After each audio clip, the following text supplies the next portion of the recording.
uJesu Kristu inkosi. Ngiyanibingelela bazalwane egameni elihle lomfowethu uJesu. Ngibingelela bangumphostoli, ngibingelela noma ngumphostoli nabazalwane bonke abantwana bombuso. Umama Khanyile ufundi enquthu. uJesu Kristu inkosi. Bazalwane angazi ngathi ngiyambonga uNkulunkulu. Ngiyambonga uNkulunkulu ngezikhathi zonke bazalwane ngilwa nami ngoba ngifuna ukuyongena ezulwini. Okomhlaba kuyedlula lentokozo yabo. Akukho okwalomhlaba bazalwane engibambelele kukho ngibheka izulu. Ngihlale ngimnxusa uNkulunkulu ukuthi ngisindwe isuku nosuku ngoba ngifuna ukuthi ithelo kamoya ziphelele zonke kimi ukuze ngiyombona uJesu. Zonke ithelo kamoya ziphelele zonke kimi. Ngibathanda abazalwane ngoba ngeke ngithande uNkulunkulu ngabathanda abazalwane.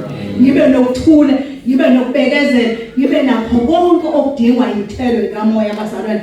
Ngiyambonga uJesu. Inhlupheko zesikhathi samanje ngeke ilinganiswe nenkazimulo yokwambuza. Hayi bazalwane, siyahlupheka emhlabeni. Emhlabeni akukho ukuthula nobumnandi. Kodwa ngibheke ezulwini mina. Akukhona kodwa okomhlaba mina ngikubhekile.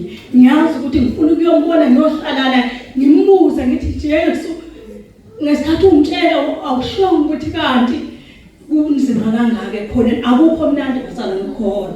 Kodwa ngiyaqinisela usuku nosuku ngoba ubumnandi. Kodwa nje ngokuthi ngizohlala naye ngibuka ubuhle bakhe ngithi Nkosi kwenzeke kanjani ngize ngifike la. Bengehluleka Nkosi ngizabalaza. Zikhona izimo ngapha nangapha kodwa ngiyambonga uJesu ongithwala njalo, ongiholayo, ongipha ukubekezela ensizini. Ngiqinisele ekukhulekeni, ethembeni ngithokoze. Kungekho ukuthembisayo kodwa ngithokoze ethembeni. uJesu Kristu inkosi.